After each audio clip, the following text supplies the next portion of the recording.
खबरों की ओर आगे बढ़ने से पहले एक नजर आज की हेडलाइंस पर।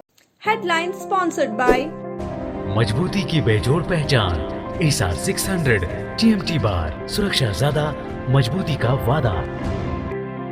काजिम अली हार्डवेयर, करबला मैदान के सामने, बरवाडी, गिरिडीह।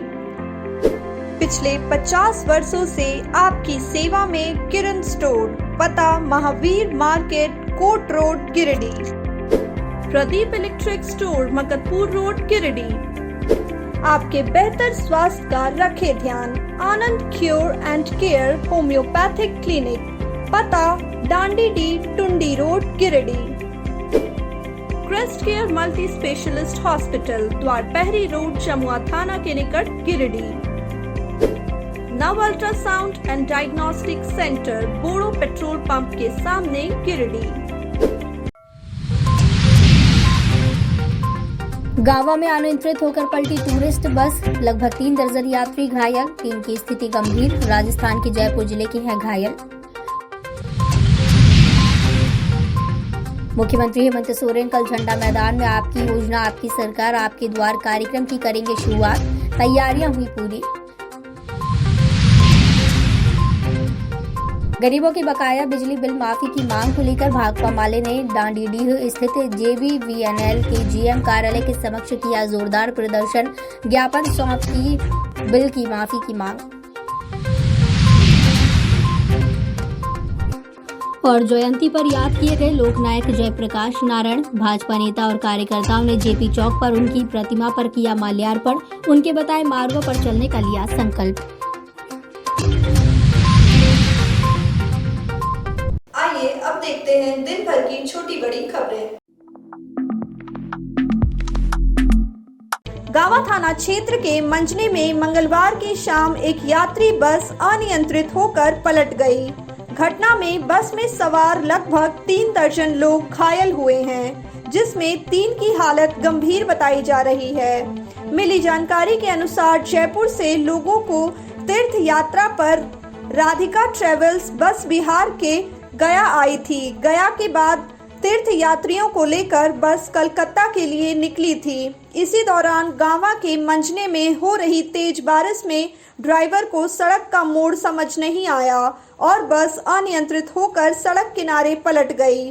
घटना के बाद स्थानीय ग्रामीणों, प्रतिनिधियों और पुलिस की मदद से तत्काल घायलों को गांवा सामुदायिक स्वास्थ्य केंद्र पहुंचाया गया, जहां प्राथमिक उपचार के बाद गंभीर रूप से घायल 3 लोगों को गिरिडीह सदर अस्पताल रेफर किया गया है, जबकि अन्य घायलों का इलाज चल रहा है। घटना के बाद मौके पर कोहराम मच गया। मामले की सूचना पाते ही थाना प्रभारी पिंटू कुमार सदल बल मौके पर पहुंचे। वहीं घटना की सूचना पर BDO महेंद्र रविदास भी सामुदायिक स्वास्थ्य केंद्र पहुंचे। फिलहाल स्थानीय प्रशासन द्वारा सभी जरूरी कदम उठाए जा रहे हैं।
पूरा यहाँ से जाना जरूरत है, कपड़ा चेंज करें।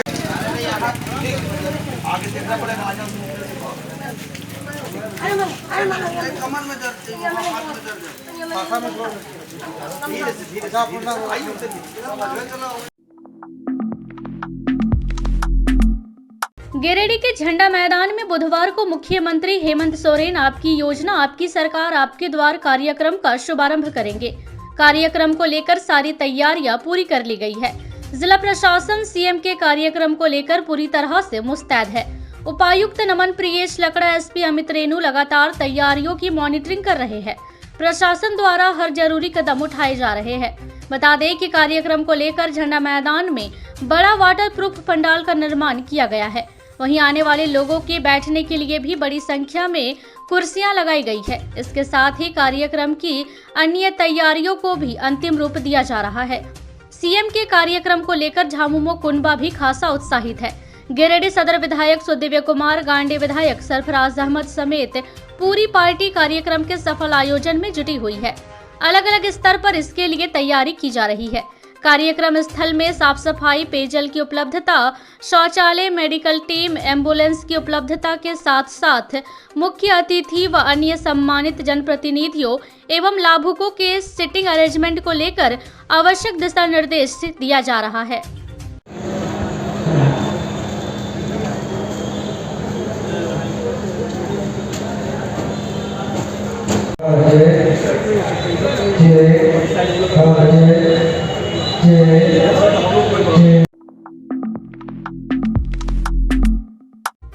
गरीबों के बिजली बिल माफी की मांग को लेकर मंगलवार को भाकपा माले, अखिल भारतीय किसान महासभा तथा झारखंड ग्रामीण मजदूर सभा से जुड़े सैकड़ों लोगों ने डांडीडीह स्थित JBVNL के जेएम कार्यालय के समक्ष जोरदार प्रदर्शन करते हुए धरना दिया। धरना कार्यक्रम की अगुवाई पार्टी की राज्य कमेटी सदस्य एवं गांडे विधानसभा क्षेत्र के नेता राजेश यादव तथा गिरिडीह विधानसभा के नेता राजेश सिन्हा के अलावे गिरिडीह, बेंगाबाद तथा गांडे प्रखंडों के माले के सचिव पप्पू खान, शिवनंदन यादव तथा मेहताब अली मिर्जा ने किया। इस दौरान अच्छे दिन का वादा पूरा करो, गरीबों का बकाया बिजली बिल माफ करो, अमीरों का कर्जा माफ किया तो गरीबों का बिजली बिल भी माफ करो सरीके नारेबाजी करते हुए जोरदार प्रदर्शन किया गया। वहीं धरना के बाद प्रधानमंत्री एवं राज्य के मुख्यमंत्री के नाम GM के माध्यम से एक ज्ञापन सौंपा गया।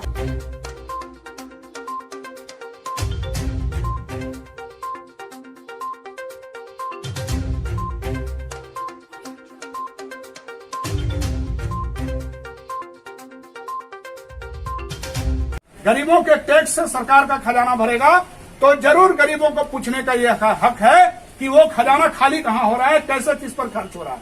बकाया हो गया है और अब है गरीबों के सामने मुसीबत। जब हम गरीब की बात करते हैं तो हम उस गरीब की बात करते हैं जिसको सरकार ने मजदूरी तय किया है मनरेगा में 230 रुपया। मौके पर अगुवाओं ने कहा कि देश के गरीबों को अच्छे दिन का सपना दिखाकर वोट लेने वाले लोग केंद्र में शासन कर रहे हैं। वहीं झारखंड की बदलाव और बेहतरी की बात करने वाले भी अभी सत्ता में हैं, लेकिन जहां देश के अमीरों के लाखों करोड़ों के कर्ज माफ हो रहे हैं तो दूसरी ओर गरीबों के ऊपर बकाया बिजली बिल को लेकर ताबड़तोड़ छापेमारी चल रही है। बिजली विभाग द्वारा अलग से जुर्माना भी ठोका जा रहा है। ऐसी स्थिति में गरीब गुरबे अपना बकाया बिजली बिल, ब्याज और जुर्माना मिलाकर भरपाई करने या फिर जेल जाने की कगार पर खड़े हैं। कहा कि गरीबों के सामने इस स्थिति में उनकी बची कुची संपत्ति, माल मवेशी, जगह जमीन तक बेचने या बंधक रखने की नौबत खड़ी हो गई है। इसलिए हम पुरजोर तरीके से केंद्र तथा राज्य सरकार से अपने अपने स्तर से गरीबों का बकाया बिजली बिल माफ करने की मांग कर रहे हैं। बिजली बिल माफी लेकर के भाकपा माले का एक आंदोलन था, जिसमें अखिल भारतीय किसान महासभा, झारखंड ग्रामीण मजदूर सभा के तमाम संगठन के लोग बड़ी तादाद में यहाँ पर आज GM ऑफिस के सामने डांडीडीह पहुंचे और यहाँ धरना प्रदर्शन करके हम लोग प्रधानमंत्री मोदी जी और झारखंड के मुख्यमंत्री हेमंत सोरेन जी के नाम से एक पत्र हम लोग प्रेषित किए हैं GM साहब के माध्यम से। उसमें हम लोगों का सीधा एक सूत्री मांग है कि गरीब के ऊपर में हजारों हजार का बिल बकाया हो गया, जिसे वे दे पाने में असमर्थ हैं और विभाग का जो छापेमारी चल रहा है बिजली बिल को लेकर, उसमें अलग से भी जुर्माना लगा करके गरीबों को बिजली बिल देने के लिए बाध्य होना पड़ रहा है। आज बिजली विभाग डांडीडीह में पहले से तय कार्यक्रम था। बिजली विभाग को चूंकि प्रदर्शन करना था, बहुत सारे मुद्दे थे जिसमें कि बिजली बिल को लेकर, माफी को लेकर थी। इसके अलावा कई जगह ट्रांसफार्मर नहीं है और जिस प्रकार से बिजली विभाग का चलता है गरीबों के साथ, जिस तरह से एक तरह से हम कह सकते हैं अत्याचार टारगेट करके चलता है, उसको लेकर एक प्रदर्शन था कि आप इस प्रकार जिस प्रकार से अमीरों का आप माफ किए बिजली बिल, उस तरह गरीबों का क्यों नहीं करते, इसके पीछे क्या कर रहे हैं। चाहे राज्य सरकार हो चाहे केंद्र सरकार हो, जो चुनाव के समय बड़ा बड़ा वादा करती है और कहती है कि हम बिजली बिल माफ करेंगे। माफ नहीं करती वो अपने अपने अंदाज से फिर वो अगले चुनाव की तैयारी करती है। उसी को हम लोग बताने के लिए आए थे। बहुत सकारात्मक बात हुई। आपकी योजना आपकी सरकार आपके द्वार कार्यक्रम का जिले में व्यापक प्रचार प्रसार को लेकर मंगलवार को नया समाहरणालय परिसर से जागरूकता रथ को रवाना किया गया। जागरूकता रथ को उपायुक्त नमन प्रियेश लकड़ा, एसपी अमित रेणु के साथ साथ अन्य वरीय पदाधिकारियों ने हरी झंडी दिखाकर रवाना किया। इस बाबत उपायुक्त नमन प्रियेश लकड़ा ने कहा कि आपकी योजना आपकी सरकार आपके द्वार कार्यक्रम का आयोजन आगामी 12 अक्टूबर से शुरू हो रहा है। इस कार्यक्रम के जरिए जनता से सीधा संवाद स्थापित कर आमजनों की शिकायतों एवं समस्याओं का ऑन द स्पॉट निराकरण सुनिश्चित किया जाएगा। साथ ही जिले के सुदूरवर्ती क्षेत्रों में निवास करने वाले ग्रामीणों को सरकार की जन कल्याणकारी योजनाओं की जानकारी देना एवं उन्हें योजनाओं से लाभान्वित करना इस कार्यक्रम का मुख्य उद्देश्य है। प्रवासी मजदूरों को समाधान पोर्टल से निबंधित गांवों को GCPL के माध्यम से वैकल्पिक रोजगार उपलब्ध कराया जाएगा। सेवा के अधिकार के तहत प्रमाण पत्रों की प्राप्त आवेदन का निष्पादन किया जाएगा। पेयजल से संबंधित समस्याओं का निपटारा किया जाएगा। राज्य सरकार की लोक कल्याणकारी योजनाओं का आपकी योजना आपकी सरकार आपके द्वार के तहत 2 चरणों में ये कार्यक्रम किया जाना है। प्रथम चरण कल से 12 अक्टूबर से लेकर 22 अक्टूबर तक आयोजित किया जाना है और द्वितीय चरण 1 नवंबर से 14 नवंबर तक। तो प्रथम चरण में हम लोग हमारे गिरिडीह नगर निगम, एक नगर निकाय को और हमारे 344 पंचायत में लगभग 50% पंचायतों को हम लोग आच्छादित करेंगे। जैसा कि आप सभी के माध्यम से भी ये प्रचारित है, हमारे जितने भी राज्य सरकार के या राज्य सरकार के जो प्रायोजित जो भी योजनाएं हैं, चाहे वो खाद्य आपूर्ति विभाग के धोती लुंगी साड़ी योजना हो, चाहे वो ग्रीन राशन कार्ड हो या सामाजिक सुरक्षा से सर्वजन पेंशन हो, समाज कल्याण से सावित्रीबाई फुले किशोरी समृद्धि योजना हो, मुख्यमंत्री रोजगार सृजन योजना हो, मनरेगा से संबंधित योजना हो, तो इन योजनाओं को हम लोग इन सभी पंचायतों में सैचुरेशन के मोड में, मतलब 100% आच्छादन जो भी योग्य लाभुक है उस मोड में हम लोग काम करेंगे। ये पिछले बार से थोड़ा अलग इसलिए है कि चूंकि हम लोग सभी जो आवेदन जनरेट होंगे उसका एक्नॉलेजमेंट रिसीप्ट लाभुकों को देंगे और हमारे पास भी ऑनलाइन ट्रैक के माध्यम से रहेगा और इसमें अधिकतम 30 दिनों के अंदर हम लोग इसको निष्पादन करेंगे। और जो भी राइट टू सर्विसेज से रिलेटेड है इसको भी हम लोग ये कोशिश करेंगे कि समयबद्ध तरीके से हमारे जो भी प्रखंड पंचायत के कर्मी हैं और जिला स्तर के जो पदाधिकारी हैं कैंप में अधिक से अधिक इसका निष्पादन कर सकें और नहीं तो इसका जो भी विहित प्रक्रिया अपनाकर जो भी निर्धारित समय अवधि है उसमें हम लोग इसको पूर्ण कर सकें। लोकनायक जयप्रकाश नारायण की 120वीं जयंती पर मंगलवार को भारतीय जनता पार्टी के नेताओं व कार्यकर्ताओं ने उन्हें नमन किया। जयंती मौके पर कार्यकर्ता शहर के जेपी चौक पहुंचे और उनकी प्रतिमा पर माल्यार्पण किया। इस दौरान वरिष्ठ नेता चंद्रमोहन प्रसाद, डॉक्टर रविंद्र कुमार राय, पूर्व सदर विधायक निर्भय शाहवादी, जिलाध्यक्ष महादेव, दिलीप वर्मा, संजीत सिंह पप्पू, रंजन सिन्हा, मुकेश जालान, यदुनंदन पाठक, सुभाष सिन्हा आदि ने लोकनायक स्वर्गीय जयप्रकाश नारायण की प्रतिमा पर माल्यार्पण और पुष्प अर्पित कर उनके बताए मार्गों पर चलने का संकल्प लिया।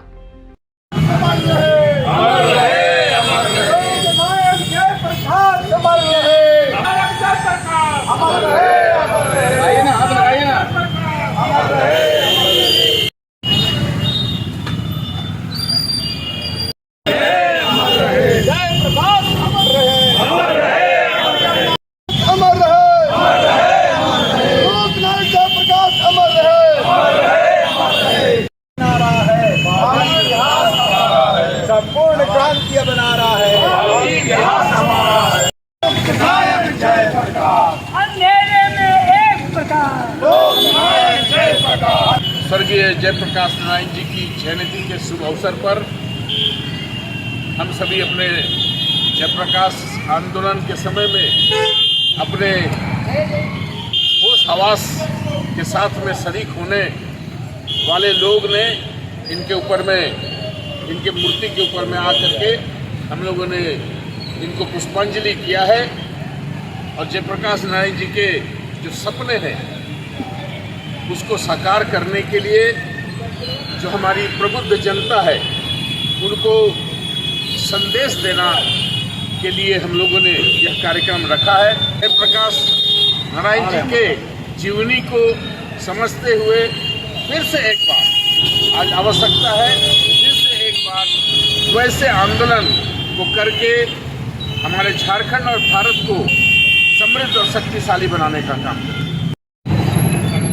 आज़ादी के बाद बिहार की धरती लोकनायक जयप्रकाश नारायण के आंदोलन से जानी जाती है और पूरे देश की राजनीतिक में गैर कांग्रेसवाद का करवट लोकनायक जयप्रकाश नारायण के नेतृत्व में सफल हुआ था।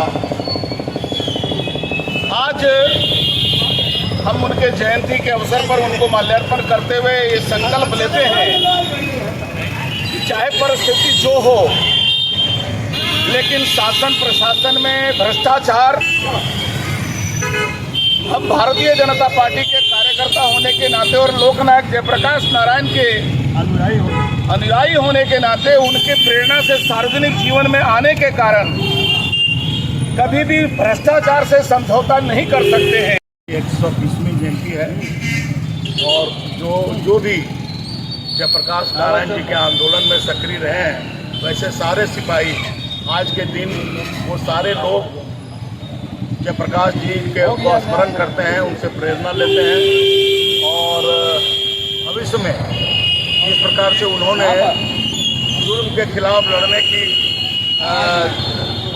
शिक्षा दी थी, उसके अनुसार लोग जब जब जरूरत पड़ता है तो जो जेपी के सिपाही हैं, जो छात्र युवा संघर्ष वाहिनी के लोग हैं, जिनका नारा था संपूर्ण क्रांति अब नारा है, भावी इतिहास हमारा है, ऐसे समय में उन सारे लोग जिन्होंने जो शहीद हुए इस आंदोलन में, जिन लोगों ने अपनी जान की कुर्बानी दी, ऐसे सारे लोगों को मैं अपने तरफ से उनके चरणों में श्रद्धासुमन अर्पित करता हूं और साथ साथ जयप्रकाश जी का नाम अमर रहे, इसके साथ साथ मैं उनको भी चरणों में अपना श्रद्धासुमन समर्पित करता हूं।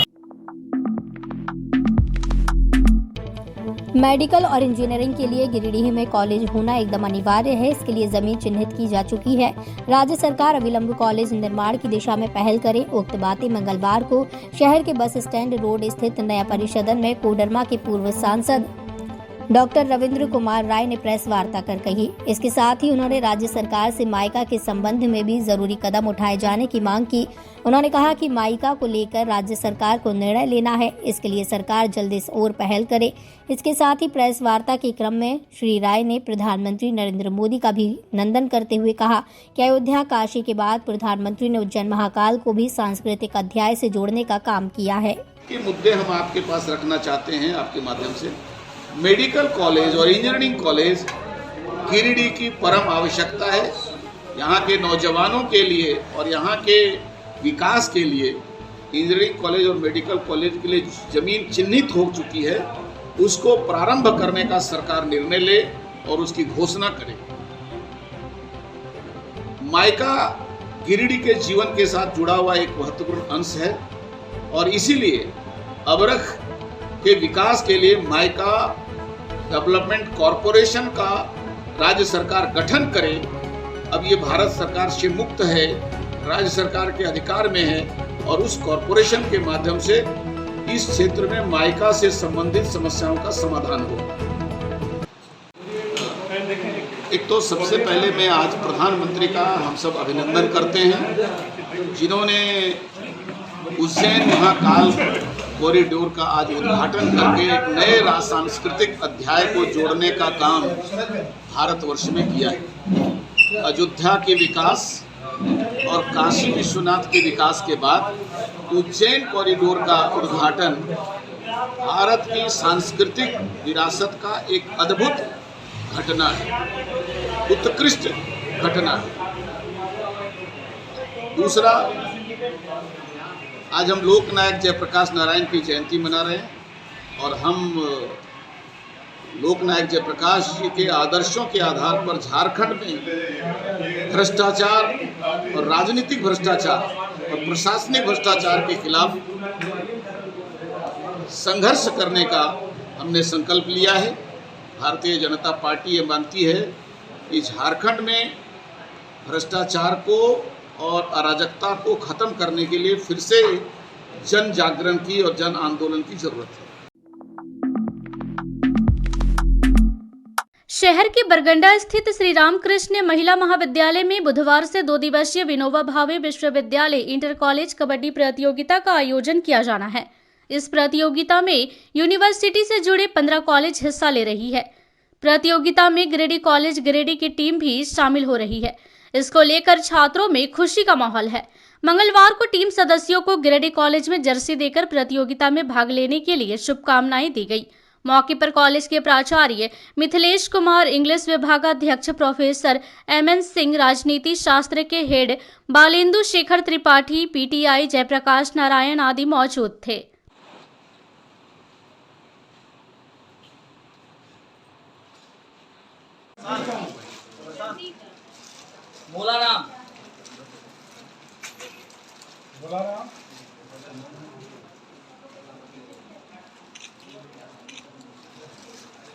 अभिषेक कुमार, ऋतिक कुमार,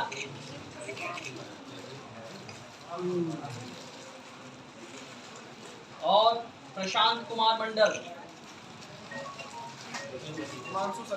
हिमांशु शेखर,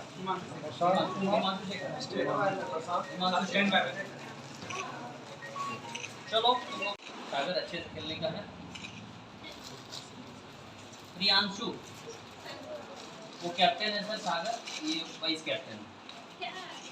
गिरिडीह के बच्चे कबड्डी टूर्नामेंट में पार्टिसिपेट करने RK महिला कॉलेज जा रहे हैं।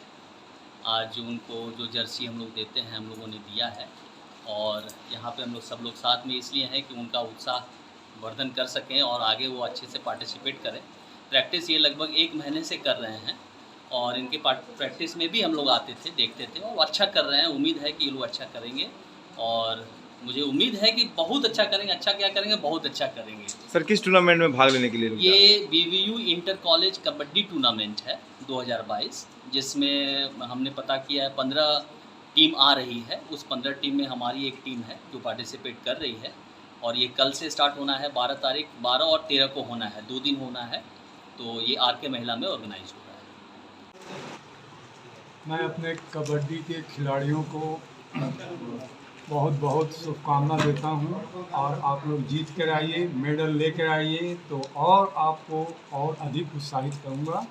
लेकिन आप लोग अच्छा से खेलिए, और मुझे उम्मीद है कि आप लोग अच्छा करेंगे और कॉलेज का नाम रोशन करेंगे।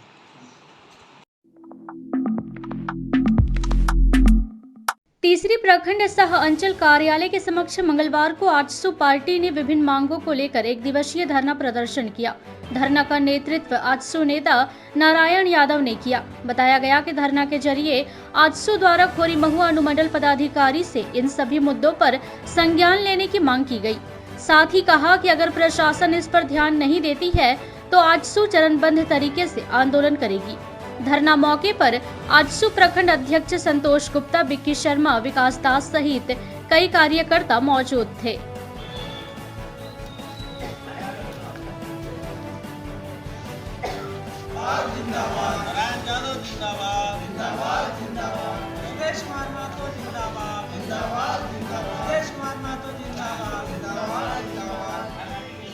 समस्याओं को लेकर के 1 दिवसीय धरना दिए हैं। 1 दिवसीय धरना के माध्यम से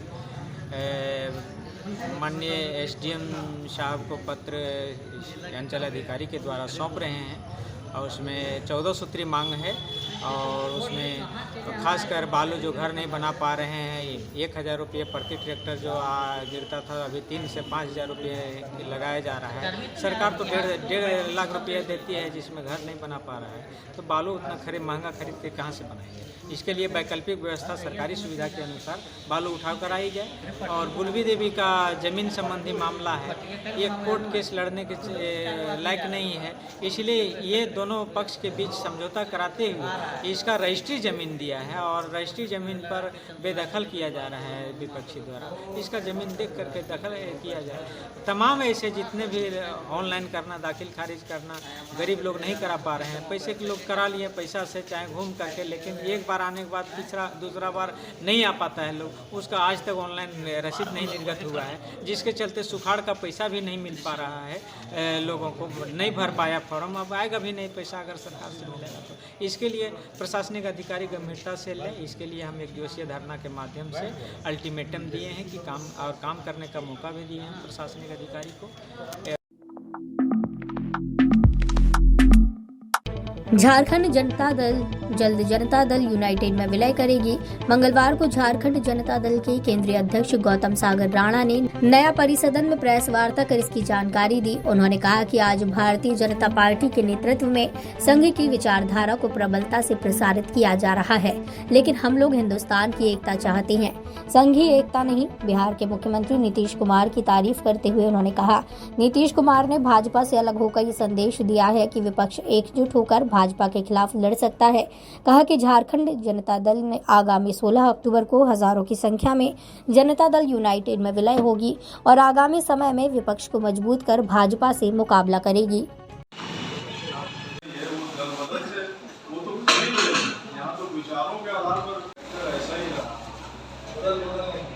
आज देश में भारतीय जनता पार्टी के नेतृत्व में संघ की विचारधारा, जो हिंदुत्व की विचारधारा है, यह इस देश में प्रबलता से प्रचारित प्रसारित की जा रही है। हम लोग हिंदुस्तान की एकता चाहते हैं, हिंदुस्तानी एकता चाहते हैं, न कि संघीय एकता। हिंदू, मुसलमान, सिख, ईसाई अमन, चैन और प्रेम से रहें। मानव विकास सूचकांक में मनुष्य का विकास हो, ऐसा हम लोग चाहते हैं। नीतीश जी ने जब भाजपा से नाता तोड़ा और देश में यह संदेश दिया कि नरेंद्र मोदी जी का मुकाबला मिल करके विपक्ष कर सकता है, हम लोगों को यह मुहिम काफ़ी अच्छा लगा। नीतीश जी को हमने जाकर पटना में बधाई दी। उन्होंने भी हमसे कहा कि अब इस मुहिम को आगे बढ़ाने के लिए एक होकर काम करना चाहिए। झारखंड जनता दल, जिसके हम केंद्रीय अध्यक्ष हैं, हमको अधिकृत किया गया था कि हम निर्णय लें कि किस दल में जाएंगे। उसी अधिकृत किए जाने के अधिकार का प्रयोग करते हुए हम लोग 16 अक्टूबर को झारखंड जनता दल के लोग हजारों की संख्या में जदयू में रांची में सम्मिलित होंगे। इसके राष्ट्रीय अध्यक्ष आ रहे हैं, अन्य नेता आ रहे हैं। नवंबर महीने में नीतीश जी की रैली भी होगी, उनसे बातचीत हुई है, जिसमें 5 लाख लोग इकट्ठा होंगे और सांप्रदायिकता के विरुद्ध में बिगुल बजाया जाएगा। अब तो इस देश में जो चुनाव होना है वो यूपीए वर्सेस एनडीए होगा। एनडीए के नेता नरेंद्र मोदी जी हैं और यूपीए के नेता अभी सामूहिक तौर से एक जगह इकट्ठा होंगे, तब ये सामूहिक नेतृत्व से चलेगा। तो हम पूरी उम्मीद करते हैं कि यूपीए और एनडीए की लड़ाई में एनडीए जो है सो आगे रहेगा और सांप्रदायिक विचारधारा को समाप्त करने की दिशा में हम लोग काम करेंगे। और मैं तो व्यक्तिगत तौर से एक रथ कम्युनलिज्म के खिलाफ निकालने की सोच रखता हूँ। जदयू का मैं प्रदेश अध्यक्ष था, तो इस राज्य के 208 प्रखंडों में मैं गया था। नक्सलियों की गोली भी मेरे ऊपर चली थी। फिर से जदयू में सक्रिय होकर के, चूँकि हम ऐसे देशभक्त हैं जो हिंदुस्तानी एकता चाहते हैं, हिंदू एकता के बजाय, इसके लिए हम प्रयास करेंगे, प्रयत्न करेंगे। 35वीं वाहिनी सशस्त्र सीमा बल ई कंपनी द्वारा मंगलवार को तीसरी और गुमगी में विशेष स्वच्छता अभियान चलाया गया। बताया गया कि 35वीं वाहिनी सशस्त्र सीमा बल के कमांडेंट मनोरंजन पांडे के निर्देश पर एसएसबी ई कंपनी द्वारा इंस्पेक्टर शशि कुमार व जवानों के सहयोग से 2 अक्टूबर से 30 अक्टूबर तक विभिन्न क्षेत्रों में विशेष स्वच्छता अभियान चलाकर लोगों को जागरूक किया जा रहा है। इसी क्रम में मंगलवार को तीसरी गुमगी और केवटाटांड में विशेष स्वच्छता अभियान चलाकर एसएसबी के जवानों ने लोगों के घरों के आसपास फैले कचरों को साफ किया, जिसमें स्थानीय ग्रामीणों ने भी सहयोग किया। एसएसबी के जवानों ने लोगों को स्वच्छता के फायदे के बारे में बतलाया और गंदगी से फैलने वाली बीमारियों के बारे में भी लोगों को जागरूक किया। लोगों से अपने आसपास साफ सफाई रखने की भी अपील की। इस दौरान लोगों ने अपने आसपास स्वच्छता बनाए रखने की प्रतिज्ञा ली।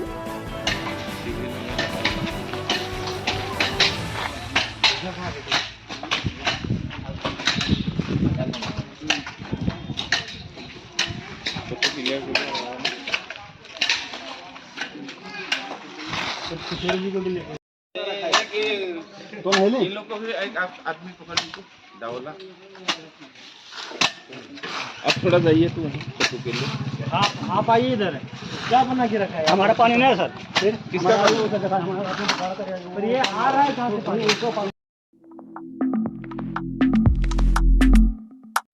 तीसरी थाना क्षेत्र के जीनाडीह मोड़ में अवैध बालू लोड ट्रैक्टर की चपेट में आने से एक बाइक सवार गंभीर रूप से घायल हो गया।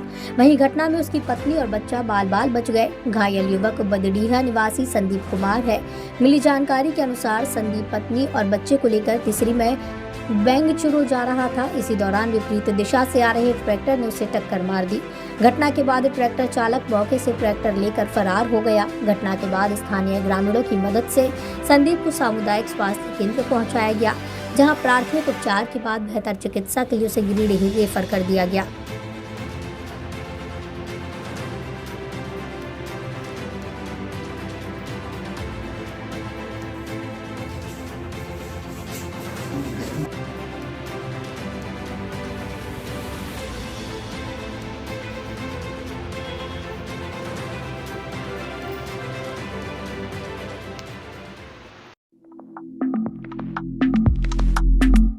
आज के बुलेटिन में बस इतना ही। ताजा तरीन खबरों को पढ़ने के लिए लॉग इन करें www.samriddhsamachar.com। खबरों को आप YouTube पर देख भी सकते हैं। इसके लिए YouTube पर सर्च करें समृद्ध समाचार, सब्सक्राइब करें और बेल आइकन पर प्रेस करते ही पाएं लेटेस्ट खबरें। तो दीजिए हमारी पूरी टीम को इजाजत। नमस्कार।